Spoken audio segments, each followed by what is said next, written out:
Welcome to Happy Hour with the Home Collective. We are your hosts, Bill Ball and Kristin Feely. Today we're going to be talking about some of the top reasons real estate transactions die. But first, it's 5 o'clock and it's happy hour. Kristin, what are you drinking today? Oh, I have a nice frothy Guinness. One of my old standbys. Nice and easy. Okay. I love a Guinness. I love a Guinness. And it's cold and it snowed and it just feels like a Guinness night to me. Yeah. How about you? I am drinking a Mad Elf that I have left over from Christmas. Oh my it's God. A high-octane Christmas beer. Well, it's going down. It's doing the job. Yeah. You know, Good. 9% alcohol. It's working. Yeah. So that's how I'm living That's a right good now. one. But anyway, cheers. Happy hour. Happy hour. So how'd you make out today with the snow apocalypse? Oh gosh, we actually got a lot more than they were anticipating up this way. I had several appointments today and every single one canceled, and I was able to do them via Zoom, which was great. So as you can see, I'm still in my sweatshirt and my comfy clothes. But tomorrow I am nervous because I have to be at an event. I'm actually speaking on a panel and I have to be there by 8:30 in the morning. And everybody I'm talking to said the roads are ice, complete ice. It is so cold out. So I hate driving. I love the snow when I don't have to be anywhere, but I hate driving in it, and especially with ice. So I am already freaking out about getting into town tomorrow. How about you? Were you able to do anything with Robbie in the snow? Yeah, we got out pretty early. We got out like maybe 9:30. Got the snow off the cars and let him play in the snow. It was funny. He didn't realize it snowed. So we're downstairs in the kitchen early in the morning, and he's just silly. He's just like dancing, walking out of the kitchen, singing some song to himself. So I'm like creeping behind him. I'm watching him walk towards the window because I know as soon as he sees that window, he's going to freak out, and he did. He was like, Dad, oh my God, there's all this snow. What is going on? He was all freaked out. So we had breakfast. We went out. We got to playing in a little bit. He wanted to take my broom to get the snow off the cars for me, so he was doing that, and I was shoveling. But then it started to, it was like starting to transition to rain, so it was getting really wet and slushy. So we were only out there like maybe an hour or something like that. But he was cool. We had a little snowball fight, chased each other around in the snow. Yeah, it was fun. Because he hasn't really experienced snow yet.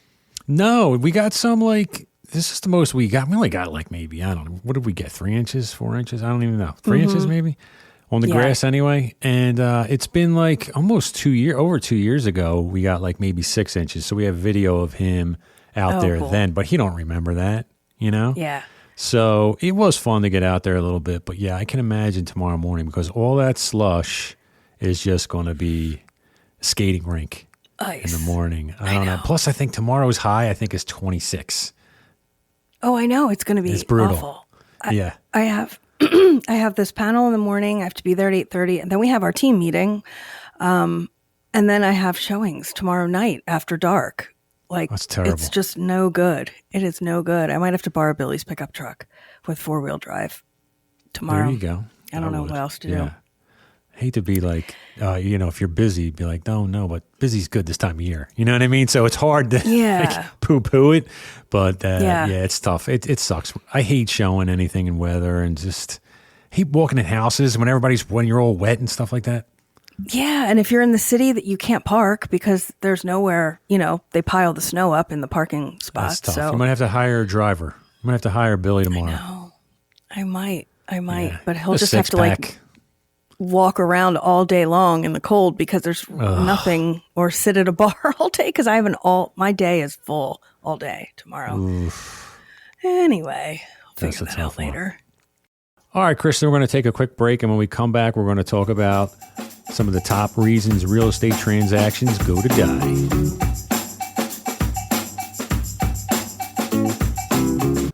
All right, Kristin, this week's listener question is, what are some of the main reasons real estate transactions fall apart? So we both know that there's a lot of different reasons, and we're never going to be able to cover every single scenario because it's infinite. But let's talk about some of our top reasons and we'll go from there. So you go first. What do you think your most right. common reason is that a deal goes to die? Yeah, it's funny because just when you think you've seen them all, you'll get another one that you've never experienced before. No doubt. But I think probably for me, the one I'm thinking of is financing issues. I think that's probably the number one thing. So either there's an issue with the buyer's mortgage, like they're unable to secure the mortgage, or part of a mortgage is the appraisal. So if the appraisal comes in short and we can't negotiate through that, I think that's probably one of the bigger ones is financing issues. Yeah. So, I mean, I was thinking about this one, and obviously there's so many different scenarios, but if you try to like do a blimp view on it, there's really, let's just say, two main parts. Like the buyers has to get the money and the seller has to clear title. So you have to be able to pass the house over with no issues on your title search. That's really just the two main. Now within those topics, there's a lot of little things. But a lot of due diligence and a lot of things, Those are the two things. Buyers got to get the money. Sellers got to make sure the house is coming free and clear of anything, liens, anything, judgments, anything from the township, stuff like that. So, those are the two big components actually on the agreement of sale. So the buyer has that protection, right? They have to get the mortgage. Seller's got to clear title. Mm-hmm. So yeah, and there's within the buyer trying to get the mortgage, there's so many little things that could happen for him not to get financing, right? The big one is like he loses his job, right? Right. Yeah, lose your job, appraisal. Maybe you have depending on the kind of financing, like if it's an FHA loan or something like that, or a VA loan. Sometimes those appraisals will require some repairs that need to be made before it can close. And sometimes the seller's not amenable to that. So, that's another thing. Actually, if it's an FHA loan too, there's going to be some requirements for the seller to take care of in order for the buyer to secure that mortgage. Because the FHA appraiser calls for different things than a conventional loan. That's why, if you're talking to your realtor, hopefully Bill Kristin, a conventional, we're always trying to get our buyers into a conventional mortgage. Mm-hmm. And a lot of buyers think they have to go FHA if they don't have 20% down, but that's not the case. There are conventional loans that you can go, less than 20%, even all the way down to 3%, which is actually less than FHA. And the appraisal is easier. So an FHA appraisal is a little harder because there could be things that the appraiser sees on a property that will go into his report, and then the buyer can't get the mortgage without these things being cleared by the seller. For example, these are just a couple of little stupid things that we see in the city sometimes. No handrail going into the basement. Like, it's the stupidest thing. Even more than that, any more than 3 steps, you need a handrail. So even if it's just like 3 steps going up into the property or down the back door or something, anything with more than 3 steps needs a handrail. Yeah. It's so funny. But typically we see it like the basement, because sometimes the basements are so narrow, people don't have handrails there. They remove them. They just don't. Yeah, or they don't have them. Mm-hmm. Right. So I've had sellers literally like get a 2x4 and drill it into the wall for like $4 and call the appraiser back. And the appraiser charges you another $150 to come out, just to clear that. So there's things like that. There's a couple other small things I can think of in the city, like things like termites. Like if you have a termite inspection, and first of all, you have to have a termite inspection with an FHA loan because they want to see a clear termite cert. So if there's any evidence of termites or wood destroying insects of any kind, that has to be treated. Any repairs have to be made. If there's like damage to joists or anything like that as a result, those repairs have to be made. That's a big one too. Or like we'll see any kind of wood, especially like exterior wood, they want that painted. Like if you have any trim, any door trim that's wood. No lead paint. Yep. No lead paint. But so like I remember a deal where there was some like fascia board up by the roof that's exposed, and the appraiser's like, you have to get that painted. Yeah. So now you got to get a painter up there and paint. It's just like, anyway, if your realtor is pushing you to try to get do a conventional instead of FHA, these are the reasons why. This is why. Yeah. This is why. It's just more hurdles. It's more hurdles for you to get the mortgage, and these are more reasons a deal could die. Yeah. Yeah, exactly. I think in relation to that, another way the deal could die is if it is, so the ways I think a deal can die are if contingencies are not met. So it's exactly what you were just saying. There are these contingencies that are in place for any sale. So and the fewer contingencies, the better in the eyes of a seller.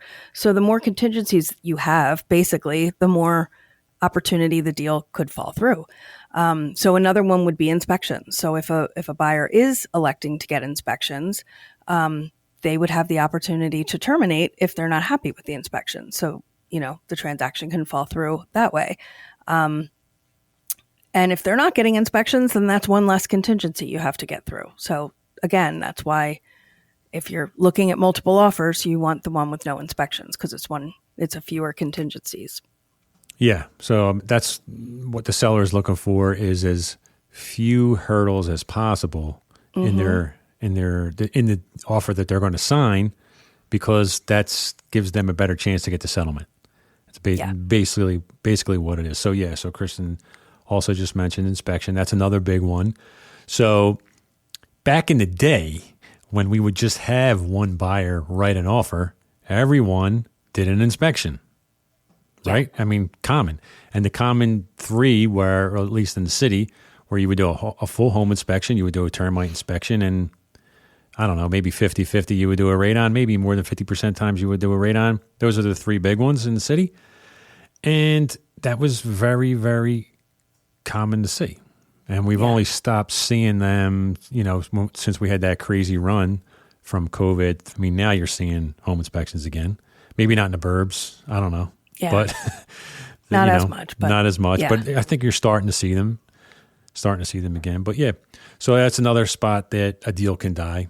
So if the buyer has their finances all in order and everything's going great with the mortgage process, the buyer's doing inspections, and then if they're doing a full home inspection, obviously they're going to get a report, and based on that report, the buyer could terminate the deal right there, right after the inspection. I haven't had that happen many times over the years. Kristen, have you seen that much for your own buyers? Yeah. I mean, no, it doesn't happen often.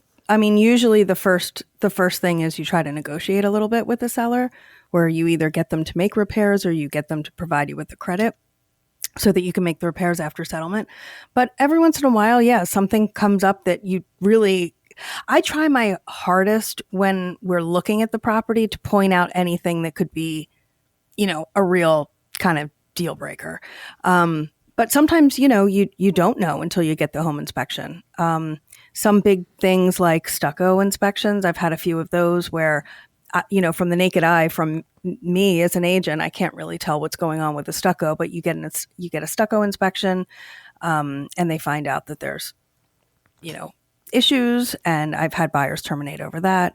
I mean, I've definitely had that happen. I try my best to really try to keep things together as much as possible, Sure. So I don't have it happen too often, but sometimes, sometimes I'll have a home inspection with someone, and I usually try to attend all home inspections as well, but I'll have a home inspection with a buyer, and I know maybe like they're a first time home buyer, they're nervous anyway. Inspection is not going well. And you can kind of tell, like, it's not up to me to tell them to walk away, but sometimes I've even said, like, look, this is, I need you to know what you're getting yourself into here. Maybe we can do better elsewhere. And I support that. If they need to terminate because they're overwhelmed by it all, I support it, but certainly try to educate from the beginning. Yeah. I would say probably, like, for me, maybe 9 times out of 10, we're at least going to get into a negotiation. I mean, it's happened to me just a couple of times, and less than a handful of times over 15 years, where the buyer was just like, there's just no way. Yeah. And I'm like, I get it. And, most times I'm totally on the same page, unless my buyer is just totally misinformed about, one thing. Sometimes when you get when you get buyers or people, buyers that maybe lived in the suburbs their whole lives, and they hear a property in, townhouse in the city needs a roof. They're like, oh my God. I'm like, yeah, it's not that big a deal. It's man. nothing. We're in the burbs, it's like 20 grand, and, in the city, it's like 4. So they're like, oh, okay. So like little things like that, you might have to, go over with them again. But yeah, luckily for me, it hasn't been much. Just a couple of times. Most times, even if things are really bad, I'm like, do you really want the house? Is there anything that would keep you in this deal? Like, is there anything we could do for you to get past this? Like, what if you had the money back in your pocket to take care of this situation? How much is that going to cost? Is it $10,000? Okay, well then let's just go ask for the $10,000. Yeah. Maybe they'll say, yeah. Maybe they weren't aware of this issue. Maybe they're willing to do it. Maybe they'll do the work. I mean, who knows? But you really need to try and have the conversation with the other side. Definitely. You really don't want to just send a termination at that point, because that's just that doesn't go well. It's at all. not good form anyway. It doesn't go well. It's just. But also, sometimes deals will die after the home inspection because the parents are involved. Have you had that? Mm-hmm. Where the parents come to the inspection and they're like, oh, freaking out about everything. And you're like, it's really not that big of a deal. Yeah. Or they'll ask for way too much. Mm-hmm. Or every single thing that's on the inspection report they want addressed. But, which can happen if it's a new construction property. Like if you're doing a punch list. Yeah, new construction's a totally different thing. Yeah, yeah, that's more of a punch list. That's not, Yeah, if it's a resale and people live there, like you can't go back with them with, 35 things. I mean, unless you're going to terminate or else, okay. But like the seller's not going to fix 35 things, and they're probably just going to try to offer you a credit, which is fine. Maybe you can come to a monetary agreement that will take care of all these little things, Yeah. I mean, the one thing I always explain to my buyers before we head into the inspection is we're looking for material defects here. There will be a million things on this report. It's like 40 pages long. There's going to be stuff. There always will be stuff. We're looking for material defects. So we're looking for things that either affect the value of the home or something that's a major safety concern. And those are really the only things that we're supposed to be trying to negotiate here. And usually if you kind of prep people with that, they get it. Yeah, I think so too. Like I said, it's only happened to me a couple of times where there was just nothing. There was just nothing they could do. Yeah. I mean, I actually even called the agent when we had I was doing this inspection with this buyer, and the inspector pointed out some potential structural issues. And once we hear structural, we're like, oh God. Yeah. Because what happens is once you hear structural, now you got to get a structural engineer in there, because the home inspector is not a structural engineer. So you got to call a structural engineer. Now that's going to cost another $750 just to get him out there. Yep. So he comes out there and puts a report together. So we were doing this house in Fairmount, and structural engineer's like, this whole front wall's got to come off. The whole front wall. Forget about star bolts to try to secure it. He's like, the whole wall, come off, new wall, go on. So, oh my God. So we were like, because you can get up to serious money. I mean, back then, this was like, I don't even know, 10 years ago, and I think you were looking at like 20 grand then.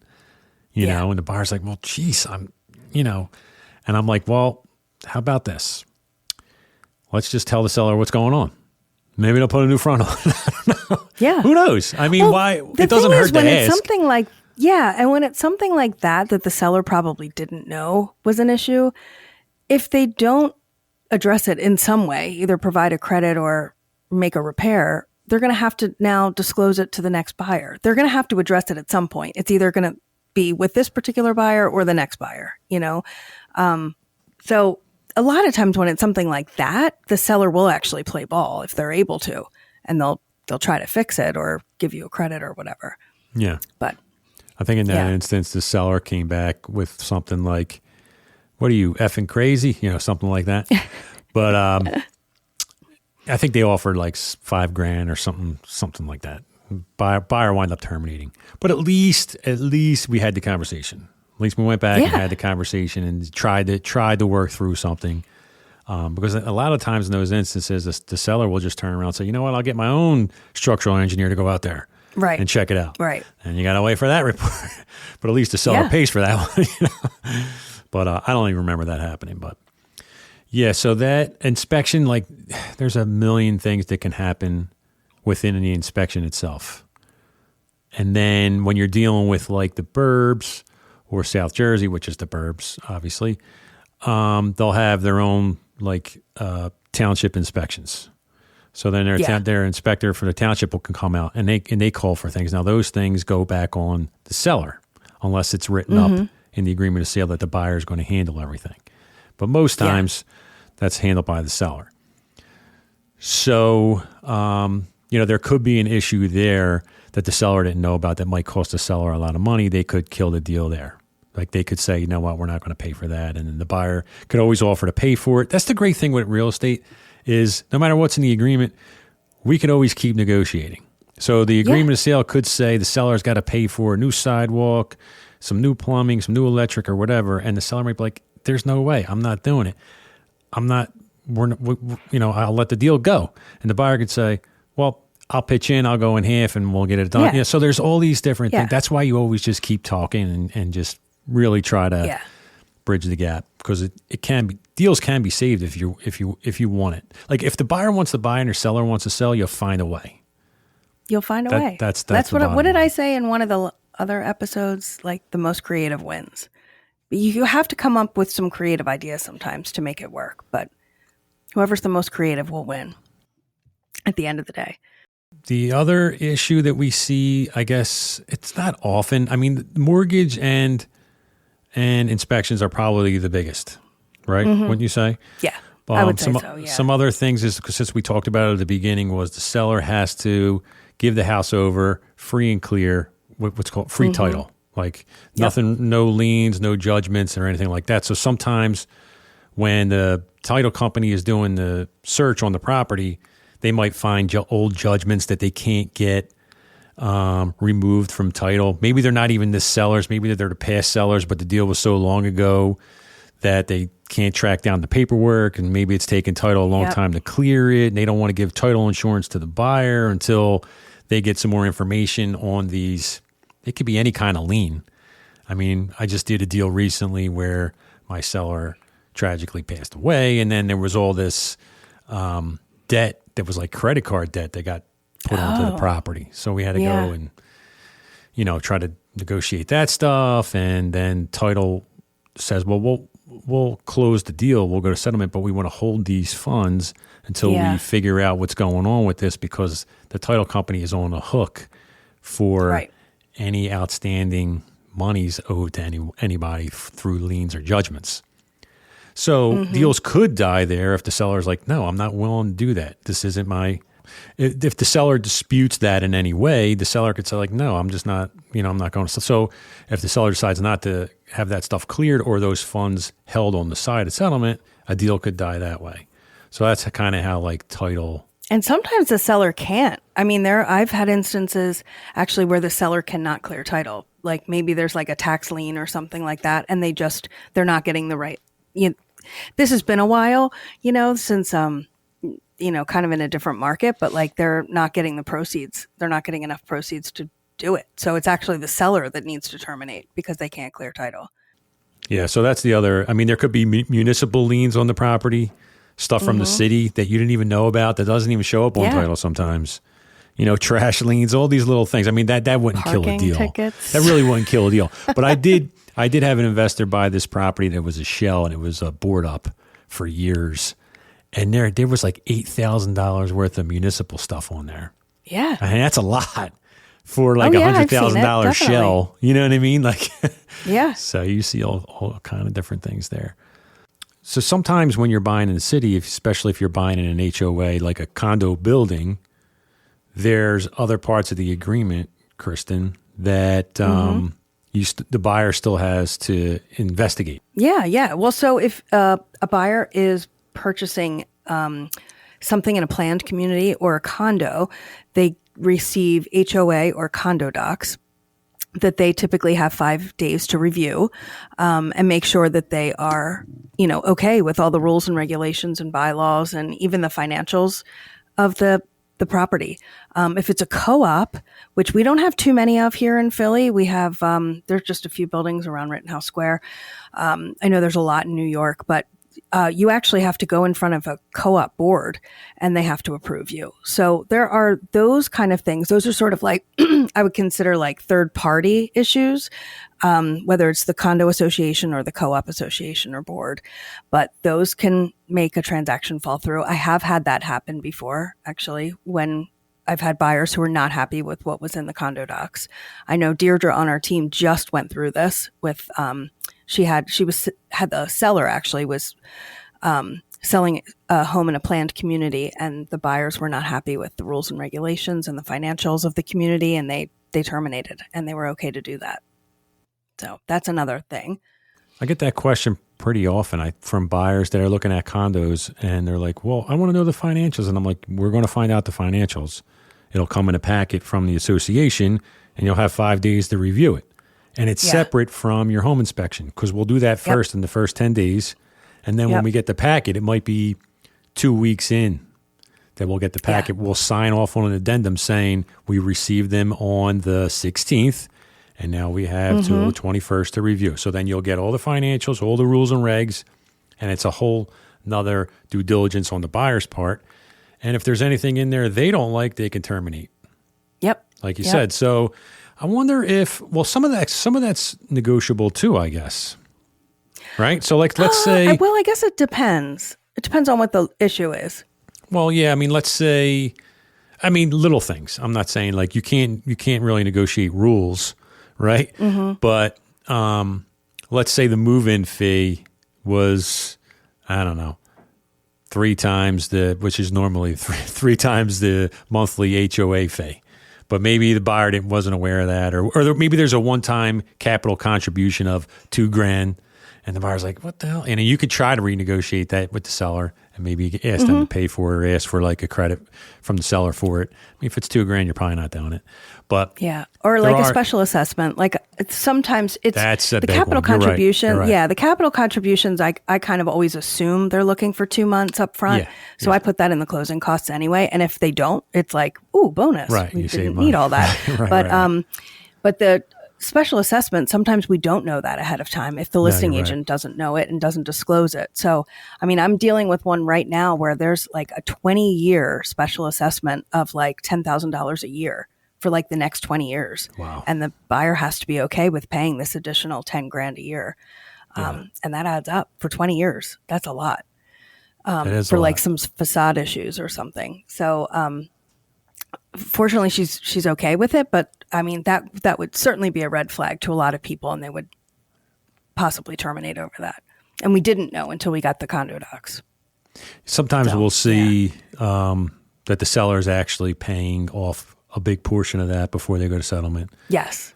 But a lot of times they're not. They're like, you know what? This is how they look at it. An owner of a condo unit might say, these are condo fees, and they went up $10,000 a year, and you just have to budget that in your monthly condo fee. So, I also had a transaction fall apart a couple years ago where the property required flood insurance. All of a sudden, the FEMA map changed, and they all of a sudden required flood insurance. And my buyers were like, oh, wait a minute, what? And the sellers didn't even know. They didn't have flood insurance because when they purchased, they didn't need it. So that was like a big thing that came up, and we had to get like an elevation cert and a whole bunch of other things to see if it really did need it. And it did. And my clients were like, no, so sometimes things like that will pop up. Every time you feel like, as I said, every time you feel like you've seen it all, something else will pop up, and you'll be like, okay. So I guess that would be considered like an environmental issue. Sometimes zoning is another thing. I've had people who, think they're buying a duplex, and then all of a sudden, this is early in my career, I'll never forget this one. They thought, South Philly because stuff. now I check. Now it is. It was definitely South Philly, 17th and Wolf. Well, this is a triplex. Really? I'll never Well, forget how come it. the city only thinks it's a single? What's going Yep. on here? That's Just because it. you put And- in 3 bathrooms doesn't make it a triplex. Exactly. It was 17th and Wolf. I'll never forget it. It was marketed as a duplex. And we were like, okay, cool. They were going to live in one of them and rent the other one, and it was going to pay for their mortgage. And they were all excited. We get the title report back, and it's like, nope, this is single family. And then we had to go in front of the neighborhood association. We had to go to a neighborhood meeting and try to get them to approve. How'd that go? It was it did not go well. From what I remember, So. it was I did not think fun. so. Not fun. Nope. But yeah, that was one. Now I know, again, one of those things you live and learn. Now I double check, even though the listing agent says this is a duplex, you always want to double check that. Yeah. So, and then sometimes, do you ever have a buyer that just gets buyer's remorse? Yeah. Have you ever had that happen? Sometimes it happens. Yeah. Yeah. It's not often. It's not, I mean, that's really not often. But that's happened. It's usually in a situation where like the buyer feels like, okay, we're in multiple offers. I'm going to waive the inspection. I'm going to go in way over asking price. I'm going to do all this stuff to get it. And then they get it. And they're like, oh man, that I really put a lot on the line. I put a lot of risk out there to get this property. Or sometimes it's a buyer who, finds a property the very first time out. And then later they're like, oh, did I not see enough before making a decision? Should I go back? I've had a few, I have not had too many of those, but I've certainly had people that I've had to like talk off a ledge. Like, no, this is sometimes how it goes. I think every time you may get a little bit of remorse, like, oh, did I move too quickly? Did I offer too much? Did I waive things I shouldn't have waived? That kind of thing.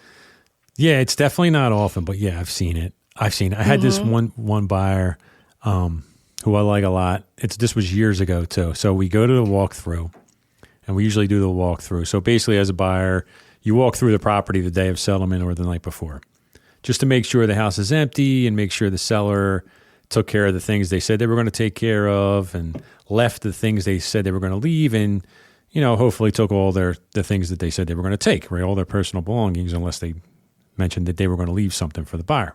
So you do your walkthrough, which we did. It was in Fishtown. And we get into the car, and he has a straight panic attack. And No. I got so nervous. He was like, he literally said, oh my God, I'm buying this house. And there was nothing wrong with the walkthrough. Everything was fine. He liked the house. He loved the neighborhood. And he was literally started to hold his head. And I was like, and I'm not going to say his name. So I was like, what's wrong? What's the problem? He's like, he just started panicking that he was now going to the office with me to buy the house. So I never had that happen before. And I was like, and I never had it happen since, by the way. But I said, wait, what's the problem? I said, let me ask you something. I said, are you okay with the monthly payment? You know what the monthly payment is, right?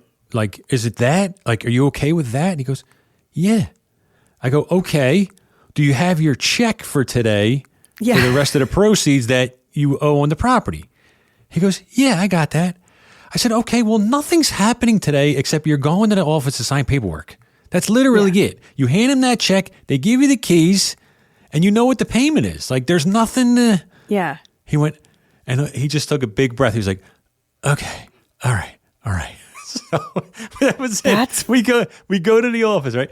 So we do the deal, and everything's fine. So years later, I'm showing him another house because he's getting ready to move, and now he's with his wife who wasn't there, when we did the purchase. And I told her the story, and she was like, "That's so Jim." She was like that. I was like, "Oh, okay." So you know what I'm talking about? She's like, "Yeah." She's like, "Oh, it's totally something he would do." That's so funny. Well, sometimes, I mean, the idea of a settlement, if you're not used to, or you don't know and you haven't been. I mean, I remember when I bought my first house, like I dressed up for my settlement. Like I thought I had to dress up. I thought it was like a thing, like I'll never forget that. I was like in my 20s. I was like, I'm buying a house. This is like an important meeting I'm having. I'm handing over a really big check. And I wore like a blazer or something. That's my job. We already have a blazer guy in the room. What are you doing? I know. Isn't that funny? But like, you don't know. You don't know what you don't know. What's funny is I tell my buyers all the time, I tell them, I said, listen, don't get excited about settlement. It's the most anticlimactic thing of your life. We do all these things, running around, looking at houses, running back, putting in offers, doing inspections, blah, blah, blah. Everything's go, go, go. You get the settlement, it's nothing. It's you and a couple jabronis and you're signing papers. That's it. There's no like marching a half hour, band, if that. escorting you out. There's nothing going on. And I said, and you know what? That's a good thing, because the last thing you want at settlement is excitement, because that's not good. You don't want you don't want people running around making a fuss. No, you want everybody sitting there yawning. That's when you know you're having a good settlement. And as few people as possible at the table, if at all. Settlements are great these days. Keep the sellers, let the sellers do their deed package. Yeah, just the buyer. It's like me, my buyer, and one title rep, and that's it. And maybe the lender. That's it. That's great. But that is a good point. You did bring up another one, the walkthrough. That is something. I have had deals that's true. Not necessarily fall through, but get delayed because of the walkthrough. Yeah. Because maybe the seller didn't clear out the stuff they said they were going to, or they didn't make the repairs in a, workmanlike fashion. Manner, yeah. And then the one other thing that I was thinking also is along those lines are delays in closing. Like, I'm working right now on a new construction project, and this builder has we've been under contract since last April, and this builder keeps delaying and delaying and delaying. And for the CO? They're just kind of not finished. They're like, give us another month. Let's extend for another 30 days. And my clients are in an Airbnb. Can't get the CO either then, right? Right. That's what it is. So my clients are in an Airbnb, and they're just like, we can't keep this thing going. Like, we can't, we're spending, our stuff is in storage. We're spending money on an Airbnb. We're giving them another 30 days, and then we're done. We have to find something else. Wow. That's just awful. I have had situations like that. At least, hopefully this will go through, but that's a whole nother show we could do just on new construction, because honestly, we totally should do that. We should. And I've had buyers ask me about projects and new construction, not recently, but because there's just, there hasn't been a ton going on, but years ago, 5 years ago, 6 years ago, there were so many projects happening, and every builder had these gorgeous renderings and all, their plans up on the MLS, and the buyers would see this stuff, and it was like, oh, this thing looks beautiful. And I'm like, there's nothing to see. If we drive over to this address, you're going to see a fence, and that's it. And you're going to see dirt. Yep. There's nothing to see there. And I can promise you this. Whatever date they have as the completion date of this project, if you can give yourself another year past that date, go ahead. We'll go buy the house. Yeah. Because I promise you, it's not going to be ready on time. Yeah. And I'll say a year and hope it's 6 months, and maybe it is. Maybe. Yeah. We got to do another new. I think we did a new construction one, like season 1. We should do a whole. We should definitely Nobody will buy new construction when we're done. I know. Well, it's not. We'll my try favorite. not to do that. I know, but we'll try not. We just want to give the information, but what we always talk about is setting expectations. Yes, and I always do definitely. that. You have to do that. If you go in with these like rose-colored glasses buying new construction, I'm going to tell you, by the end, you are worn out, and it's probably the last new construction house you ever buy. Yep. Especially 100%. If you're buying dirt, unless it's done already. Okay. But you're the other waiting, thing to keep in mind, which we'll bring up in our episode where we discuss this, is, you go into the model unit and you're like, oh, this is great. This is exactly what I want. Everything in that model is an upgrade. Doesn't come with that. Everything's like an these upgrade. floors? Don't come with those. Comes with no floors. You get the carpet. You need floors, don't you? What do you need? Oh, you need a door there. Oh, well, that's extra. How are you supposed to open that door? Oh, you want a handle? Oh, okay, Mr. Fancy Pants. Well, that's going to cost you. We should definitely do one of these. A whole new construction. All right, let's wrap this one up. There's a million different reasons why a deal can die. Luckily, I would say 9 out of 10 go to settlement. Oh, I would say 9.5 out of 10. Yeah. Well, it's so few and far between. Yeah, it is far. So few and far between that they really fall through. But every once in a while there is something that'll happen, and then you just get back on the horse and you keep going. That's all there is to it. Yeah. All right, Kristin, let's get out of here and have a good weekend, and I will see you at coffee break. Sounds good. Bye-bye.